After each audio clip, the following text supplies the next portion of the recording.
সিঙ্গুরে মুখ্যমন্ত্রী জনসভায় মাঠ ভরাতে পড়াশোনা বন্ধ করে ছাত্রছাত্রীদের নিয়ে যাওয়ার অভিযোগে জেলার শিক্ষা ভবনের সামনে বিক্ষোভ।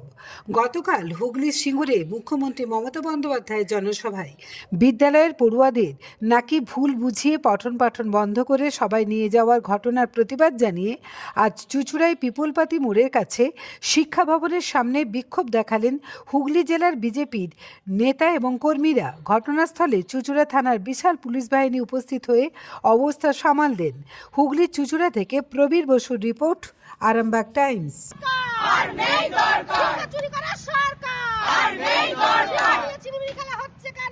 শিক্ষামন্ত্রী জবাব দাও, জবাব চাই, জবাব দাও, জবাব তোমায় দিতেই হবে, নইলে মোদি ছাড়তে হবে, তোমায় দিতে হবে, নইলে মোদি ছাড়তে হবে। শিক্ষা চুরির সরকার আর নেই দরকার,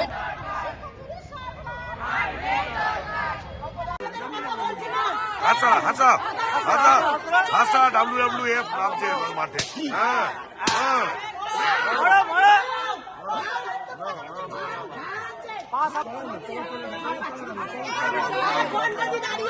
আবার আবার আবার আবার আবার আবার আবার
জোরে জোরে জোরে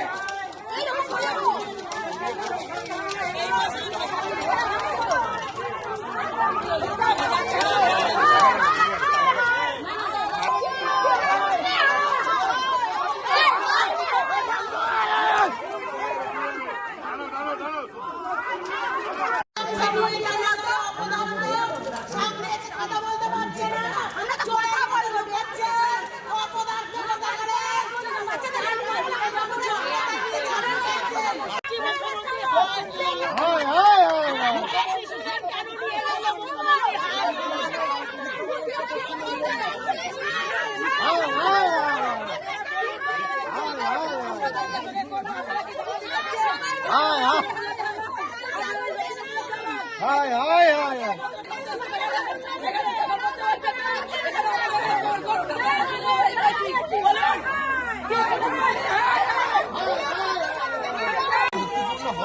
বন্ধ করাকে যাবে কি করে? আমি সেটাই তো বলছি, আপনারা বলুন।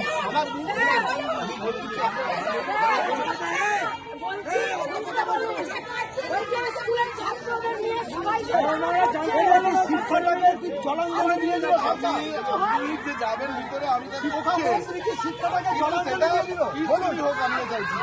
আপনারা বলুন। আমরা তো আপনাদের স্কুল থেকে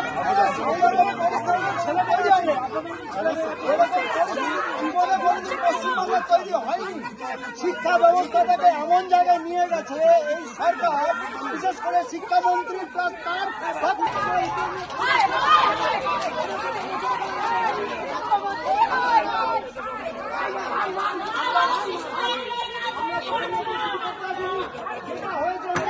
বলার সুযোগ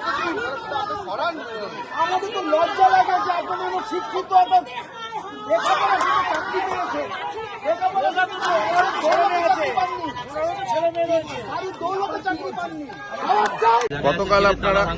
গতকাল আপনারা সকলেই দেখেছেন একটি স্কুল থেকে স্কুলের পড়ুয়াদের রাজনীতির ময়দানে নিয়ে যাওয়া হয়েছে সিঙ্গুরে। তৃণমূল নেত্রী সেখানে এসেছিল সভা করতে, এবং সেই সভায় যারা রাজনীতির পর্যন্ত বোঝে না, যারা শুধু কেবল শিক্ষার জন্য স্কুলে যায়, সেই স্কুলের যারা শিক্ষকরা রয়েছে তারা স্কুলের বাচ্চাদের অভিভাবকদের কিছু না জানিয়ে এইভাবে শুধু কেবল মাঠে ভিড় করার জন্য আজকে ওই বাচ্চাগুলোকে রাজনীতির ময়দানে নিয়ে গিয়ে প্রমাণ দিল যে শিক্ষাঙ্গন রাজনীতিতে পরিপুষ্ট হয়ে গেছে। সুতরাং আমরা এর তীব্র নিন্দা জানাই, ধিক্কার জানাই। তার প্রতিবাদে আজকে শিক্ষা ভবনে আমরা এসেছি বিক্ষোভ দেখাতে। আপনাদের দেখে তালা দিয়ে দিয়েছে। গতকাল আমরা যে ঘটনা দেখেছি সেই ঘটনার পরিপ্রেক্ষিতে তাদের আমাদের কথা জানানোর প্রয়োজন ছিল, আমরা জানাতে এসেছি, এবং শিক্ষা ভবনের যারা আধিকারিক আছে তাদের শোনার দরকার ছিল, কিন্তু সেখানে দাঁড়িয়ে তারা তালা লাগিয়ে দিচ্ছে। আজকে অফিস আওয়ার্স আমরা যেই সময় এসেছি সেই সময় তালা লাগিয়ে দিচ্ছে, মানে তারা আমাদের কথা শুনতে প্রস্তুতই নয়, যার কারণে বাধ্য হয়ে আজকে সে তালা ভাঙতে আজকে তারা উৎসাহিত হয়ে পড়েছে। দেখা যাচ্ছে যে পুলিশের সাথে আপনাদের যে মহিলা কর্মীরা রয়েছে তাদের ধস্তাধস্তি দেখা গেল, ভিতরে ঢোকা নিয়ে। এটা তো খুব স্বাভাবিক বিষয়, যেতে কেন দেবে না? গতকাল যখন বাচ্চাগুলোকে পাঠানো হয়েছে সেই সময় আমরা কি দেখলাম, বাড়ির লোকের যে সকল বাচ্চাগুলো রয়েছে তাদের অভিভাবকদের কোনো অনুমতিই নেওয়া হয়নি, অথচ বাচ্চাগুলোকে পাঠিয়ে দিয়েছে। যদি কোনো একটা দুর্ঘটনা ঘটতো ওই বাচ্চাগুলোর সঙ্গে, সুতরাং কোনো অনুমতি না নিয়েই কাজ করছে। আজকে আবার আমরা দেখছি এই বিষয়ে আমরা জানতে এসেছি, সেই জায়গায় আবার এখানে তালা দিয়ে দিচ্ছে। সুতরাং এই ভবনটা আমরা মনে করি আর শিক্ষা ভবন নেই, এটা তৃণমূলের পার্টি অফিসে পরিণত হয়ে গেছে। কাগজ আনতে পাঠিয়েছি, লিখে এখানে সোজা টাঙিয়ে দেওয়া হবে যে তৃণমূল ভবন, শিক্ষা ভবন না, তৃণমূল ভবন বলে আমরা এখানে টাঙিয়ে দিয়ে চলে যাব। জ্যোতিষ জগতে অদ্বিতীয় ডক্টর অঞ্জন শাস্ত্রী, আপনার উজ্জ্বল ভবিষ্যতের একমাত্র দিশারি। Call for booking 7477886099 or log in www.anjanshastri.com। Download করুন আমাদের exclusive mobile app astro Anjan.